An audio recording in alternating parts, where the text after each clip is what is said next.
En este capítulo, el autor hizo su primer viaje en busca de los esclavos, atravesando las garitas de México. Los encontró en Yucatán. Los esclavos eran más de 100.000, 8.000 indios, 3.000 chinos y 100 a 125.000 indígenas mayas. Los yaquis llegaban 500 por mes. Todo lo que necesitaban para tener un esclavo era que alguno se endeudara con la persona. De este modo, el negocio de los esclavos en Yucatán siempre resulta inconstitucional.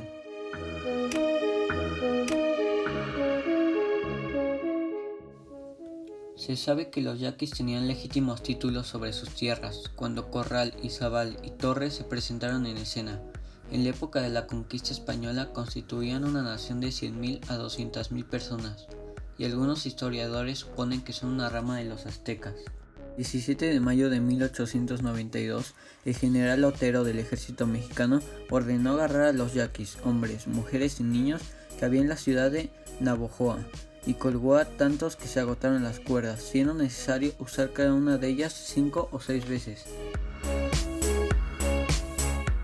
En 1898 se dotó por primera vez a las tropas del gobierno con rifles Mauser mejorados, y en ese año entraron en contacto y destruyeron a un ejército de yaquis en Mazacoba, contándose los muertos en más de 1.000. La guerra terminó empatada. Después ya no hubo grandes batallas. A los guerreros yaquis simplemente se les cazaba, y millares de ellos optaron por rendirse. Sus jefes fueron ejecutados, y a los que se habían rendido se les cedió para ellos y sus familiares nuevo territorio más al norte, donde se establecieron como si fuera tierra de promisión.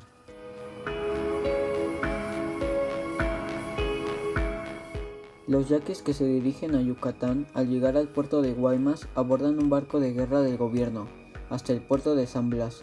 Después de 4 o 5 días de travesía, desembarcan y son conducidos a pie a través de una de las sierras más abruptas de México. El autor sube a un barco y navegaron de Veracruz a Progreso.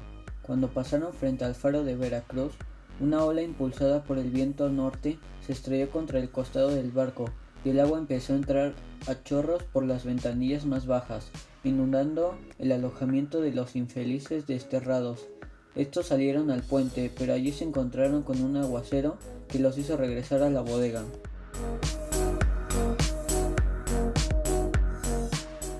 En Yucatán, los esclavos mayas mueren más rápidamente de lo que nacen, y 2/3 de los esclavos yaquis mueren durante el primer año después de su llegada a la región. Pero en Valle Nacional, todos los esclavos, con excepción de muy pocos, rinden tributo a la tierra en un lapso de 7 u 8 meses. Los hacendados no llaman esclavos a sus esclavos, los llaman trabajadores contratados.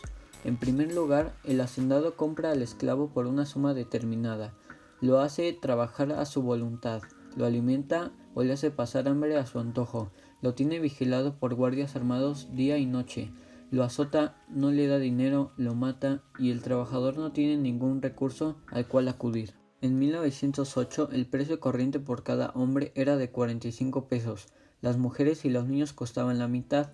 En 1907, antes de las crisis, el precio era de 60 pesos por hombre. Todos los esclavos que se llevan al valle tienen que hacer parada en Tuxtepec, donde Rodolfo Pardo, el jefe político del distrito, los cuenta y exige para él un tributo del 10% sobre el precio de compra. A veces llegan a Valle Nacional mexicanos trabajadores y honrados, con sus mujeres e hijos. Si la mujer es atractiva, va para el patrón o a uno o varios de los jefes. Los niños ven que se llevan a su madre y saben lo que será de ella. El marido también lo sabe, pero si se atreve a protestar es golpeado con un garrote. Las mujeres encerradas en esas latas de sardinas tienen que cuidarse por sí.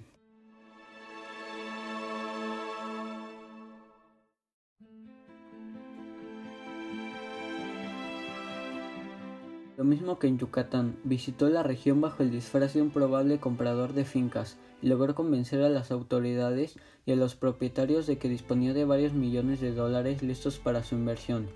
Don Rodolfo, el jefe político de Tuxtepec, llamó al jefe de la policía y le dio instrucciones para que le proporcionara buenos caballos para el viaje.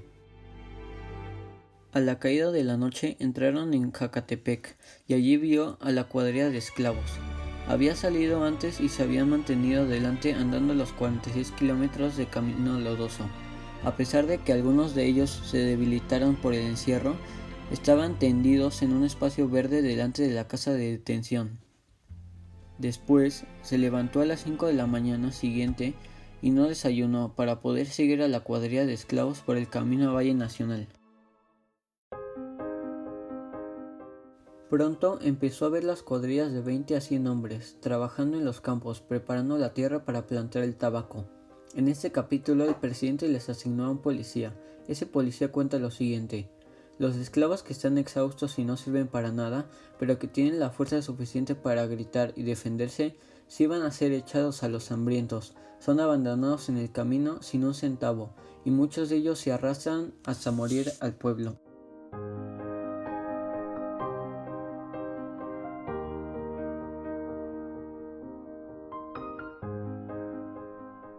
Una esclavitud similar a la de Yucatán y a la de Valle Nacional se pueden encontrar en casi todos los estados del país, pero especialmente en los costeños, al sur de la gran altiplanicie. El mismo sistema de trabajo existe en las plantaciones de Nequén de Campeche, en las industrias maderera y frutera de Chiapas y Tabasco, en las plantaciones de hule, café, caña de azúcar, tabaco y frutas de Veracruz, Oaxaca y Morelos, por lo menos en 10 de los 32 estados y territorios de México.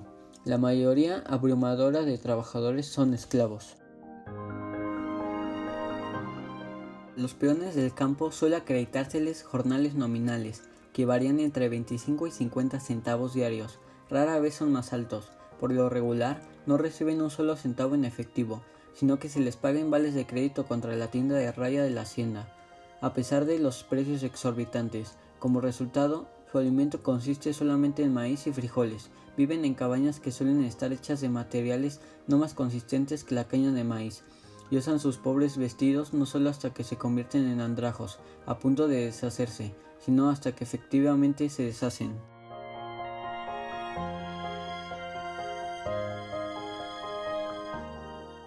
En este momento, cuando el general Porfirio Díaz, sin ninguna excusa válida y en apariencia sin otra razón que su ambición personal, inició una serie de revoluciones que finalmente lo llevaron a dominar los poderes gubernamentales del país, mientras prometía respetar las instituciones progresistas que Juárez y Lerdo habían establecido. Instituyó un sistema propio, en el que su propia persona es la figura central y dominante, en el que su capricho es la Constitución y la ley, en el que los hechos y los hombres, grandes y pequeños, tienen que sujetarse a su voluntad, como Luis XIV. El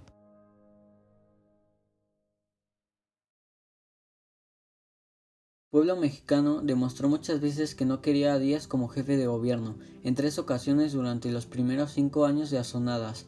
Díaz se presentó sin éxito como candidato presidencial en 1867, obtuvo apenas poco más del 30% de los votos que favorecían a Juárez. En 1871 volvió a lanzar su candidatura y perdió con más o menos 3/5 de la votación que correspondió a Juárez. En 1872, después de la muerte de Juárez, se presentó contra Lerdo de Tejada y consiguió solamente 1/15 de los votos que ganó su oponente. Mientras estuvo alzado en armas, se le consideró como un rebelde cualquiera, tanto en el país como en el extranjero. Después entró a la capital de la República a la cabeza de un ejército victorioso y se proclamó así mismo presidente. En un principio, pocas naciones europeas reconocieron al gobierno de Advenecido y los Estados Unidos amenazaron durante algún tiempo con crear complicaciones. El capital norteamericano recibe mejor trato de Díaz que del propio gobierno de Washington, lo cual está muy bien desde el punto de vista de los inversionistas norteamericanos, pero no así desde el punto de vista del pueblo mexicano.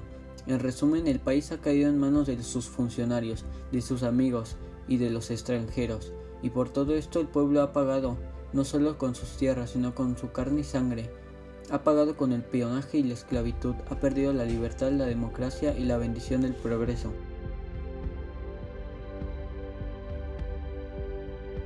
Norteamericanos que emprenden negocios en México suelen recibir de las autoridades locales más o menos el mismo trato que acostumbran recibir en su país. El régimen de Díaz es muy fácil de entender. Una vez que se ha explicado, el presidente, el gobernador y el jefe político son 3 clases de funcionarios que representan todo el poder en el país. En México no hay más que un solo poder gubernamental, el Ejecutivo. Los otros dos poderes solo figuran de nombre y no existen en el país ni un solo puesto de elección popular.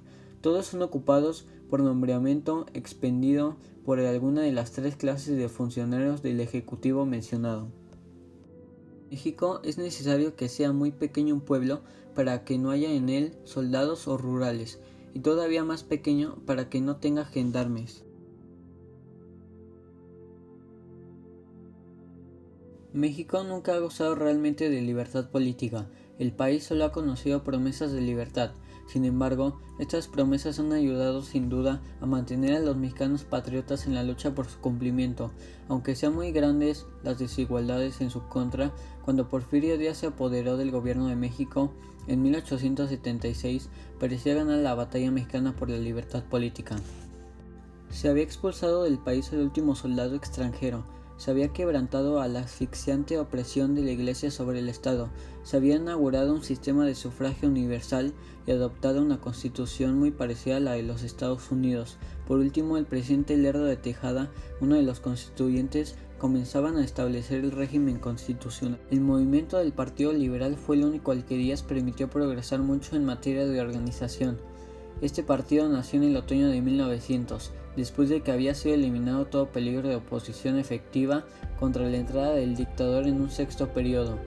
Un discurso pronunciado en París por el obispo de San Luis Potosí, en el que éste declaró que, a pesar de la Constitución y las leyes mexicanas, la Iglesia se encontraba en una situación muy floreciente y satisfactoria, fue la causa inmediata de la organización del Partido Liberal. Menos de 5 meses después del discurso del obispo, habían nacido en todas partes del país 125 clubes liberales, se fundaron alrededor de 50 periódicos y se convocó a una convención que se efectuaría en la ciudad de San Luis Potosí el 5 de enero de 1901. En este capítulo, el presidente Díaz, después de 34 años en el poder, se relata la última campaña presidencial, que culminó el 26 de junio de 1910, con la octava elección del presidente Díaz. Los datos que se relatan fueron tomados de periódicos tanto nacionales como extranjeros, basados en los siguientes antecedentes. Mediante una revolución personalista del presidente Díaz tomó el poder a fines de 1876, se proclamó el presidente provisional. En 1880 se dio el gobierno a Manuel González. González reinstaló a Díaz en 1884.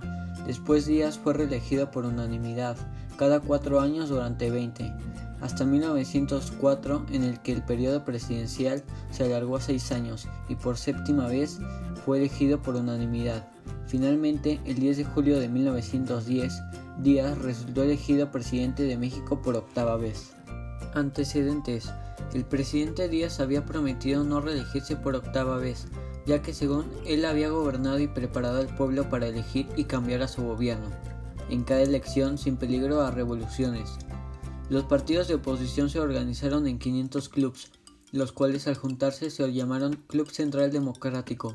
Elegidos para encabezar este partido fueron Benito Juárez Hijo, Manuel Calero, Diodoro Batalla y Jesús Urueta.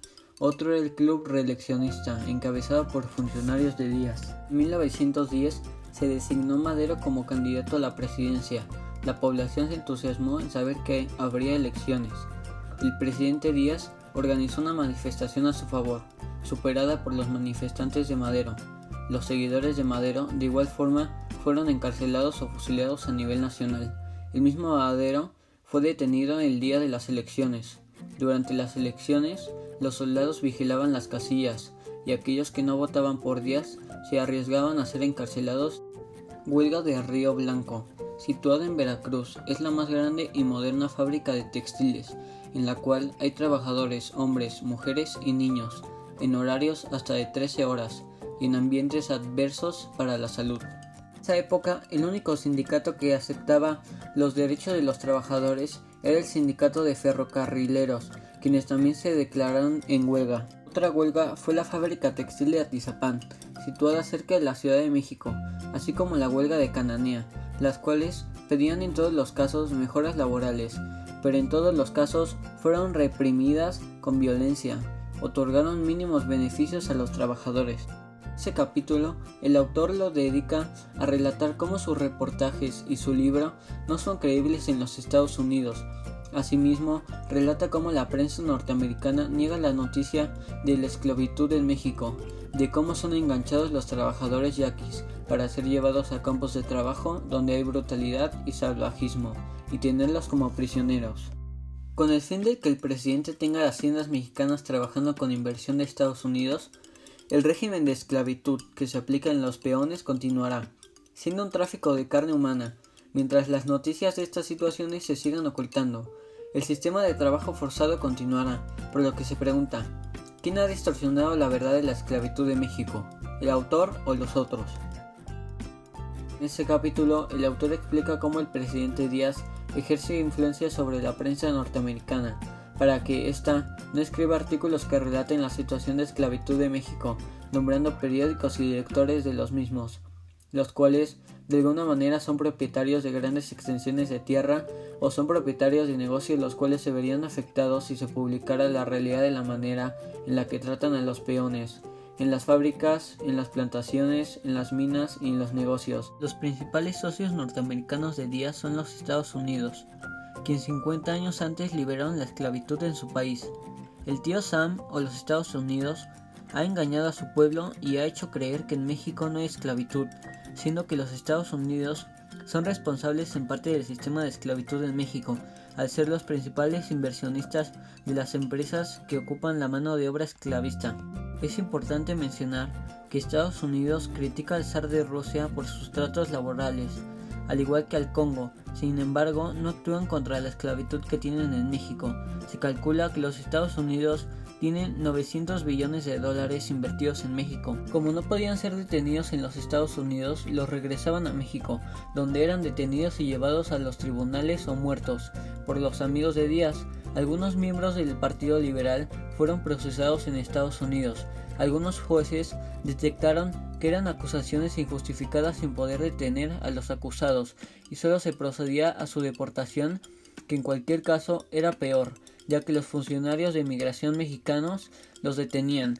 Esta situación era apoyada por los cónsules mexicanos establecidos en esas ciudades fronterizas, incluso Antonio Lozano, cónsul. Algunos jueces norteamericanos revisaron los casos externando que había violación en sus detenciones. La persecución de políticos mexicanos continuó hasta junio de 1910, cuando el asunto llegó al Congreso norteamericano. Provocó un gran escándalo y algunos detenidos, entre ellos Flores Magón, fueron liberados el 3 de agosto. Incluso periodistas como Lázaro Puente, residente en Estados Unidos, y periodistas independiente fue deportado a México como persona indeseable, llevándolo preso. En este capítulo, el autor detalla la personalidad de Díaz, haciendo diferentes preguntas. ¿Es buena persona?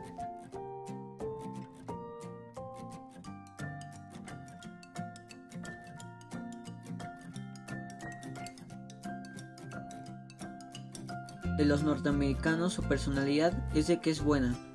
Esto dicho por diferentes escritores, ya que siempre han sido bien recibidos por el presidente, quien siempre ha sabido pagar los favores recibidos, aun que los ha hecho hablar por sí solos. Sin embargo, lo catalogan como un estadista sublime, pero si se toma la opinión del pueblo mexicano, es totalmente diferente.